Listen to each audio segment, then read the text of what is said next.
ओम नमः शिवाय।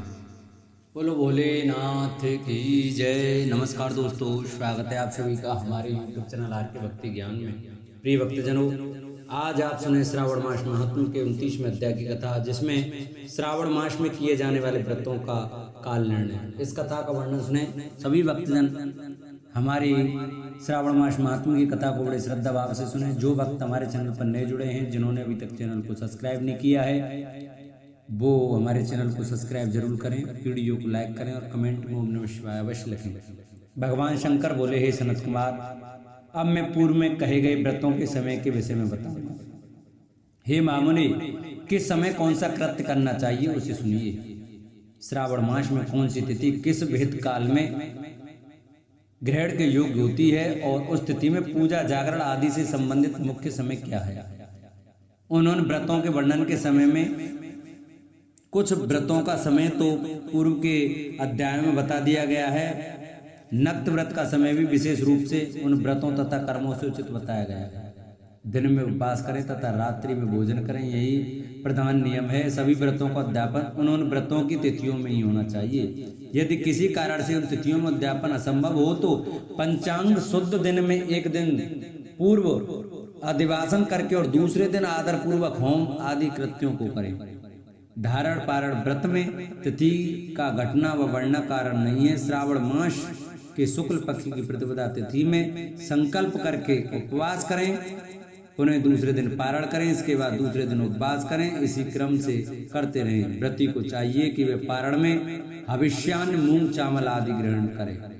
एकादशी तिथि में पारण का दिन हो जाने पर 3 दिन निरंतर उपवास करें। रविवार व्रत में पूजा का समय प्रातःकाली होना चाहिए। सोमवार में के व्रत में पूजा का विधान समय सायंकाल कहा गया है। मंगल, बुध तथा गुरु के व्रत में पूजन के लिए मुख्य समय प्रातःकाल है। शुक्रवार के व्रत में पूजन उषा काल से लेकर सूर्योदय के पूर्व तक हो जाना चाहिए तथा रात्रि में जागरण करना चाहिए। शनिवार के दिन व्रत में नरसिंह का पूजन सायंकाल में करें। शनि के व्रत में शनि के दान के लिए मध्याह्न मुख्य समय कहा गया है। हनुमान जी के पूजन का समय मध्याह्न है। अस्वस्थ का पूजन प्रातःकाल करना चाहिए।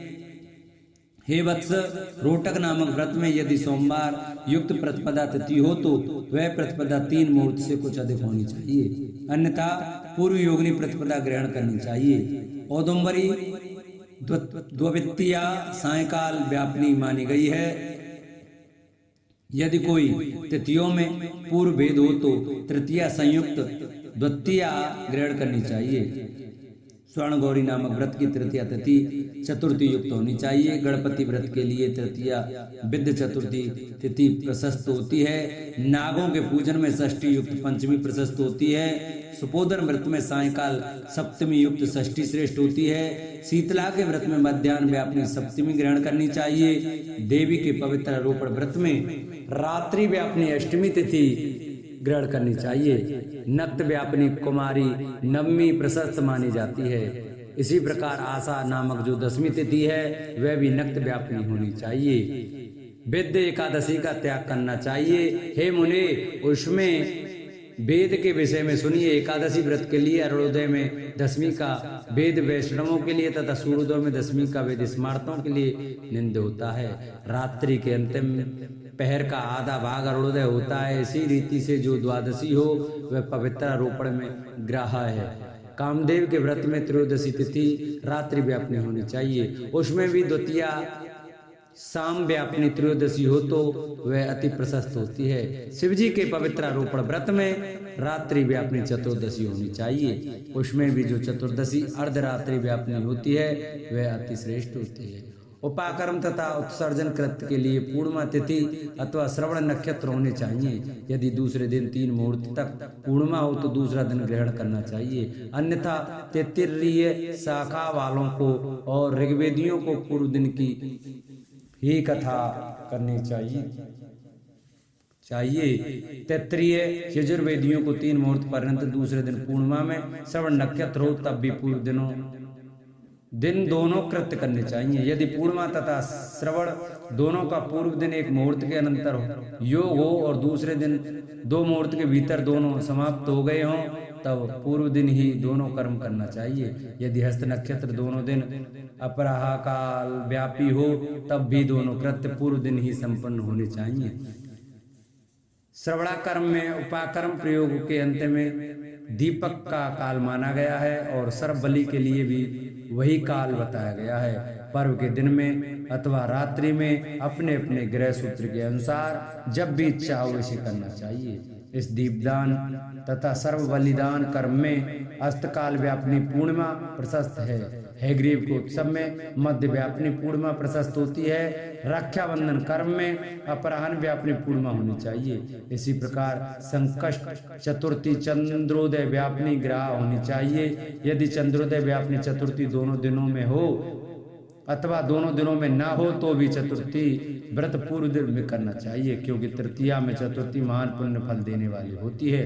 अतः हे वत्स, व्रतियों को चाहिए कि गणेश जी को प्रसन्न करने वाले इस व्रत को करें। गणेश चतुर्थी, गौरी चतुर्थी और बहुला चतुर्थी, इन चतुर्थियों के अतिरिक्त अन्य सभी चतुर्थियों के पूजन के लिए पंचमी विद्या की गई है। कृष्ण जन्माष्टमी तिथि निषिद्ध व्यापनी ग्रहण करनी चाहिए। निर्णय में सर्वत्र तिथि 6 प्रकार की मानी जाती है। दोनों दिन पूर्ण व्याप्ति, दोनों दिन केवल अव्याप्ति, अंश में दोनों दिन समव्याप्ति, अंश में दोनों दिन विषम व्याप्ति, पूर्व दिन संपूर्ण व्याप्ति और दूसरे दिन केवल आंशिक व्याप्ति। पूर्व दिन आंशिक व्याप्ति और दूसरे दिन अव्याप्ति। इन 6 पक्षों, इन पक्षों में 3 पक्षों में जिस प्रकार संदेह नहीं है उसे अब सुनिए।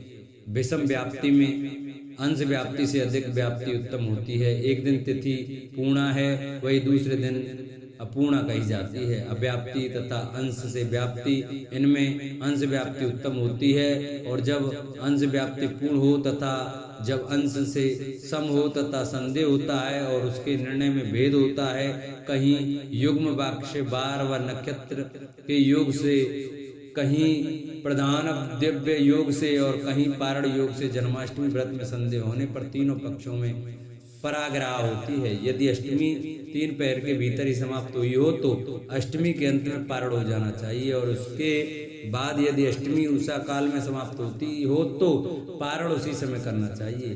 पिठोर नामक व्रत में मध्याह्न व्यापनी अमावस्या शुभ होती है और वृषभों के पूजन में सायकाल व्यापनी अमावस्या शुभ होती है। कुशों के संचय में संग व काल यह दिन के 5 भागों में से दूसरा भाग होता है। व्यापनी अमावस्या शुभ कही गई है। सूर्य के कर्क संग्रहण में 30 घड़ी पूर्व काल का पुण्य में मानते हैं। अगस्त के अर्घ का काल तो व्रत वर्णन में ही कह दिया गया है। हे वत्स, मैंने आपसे ये कर्मों के काल का निर्णय कह दिया।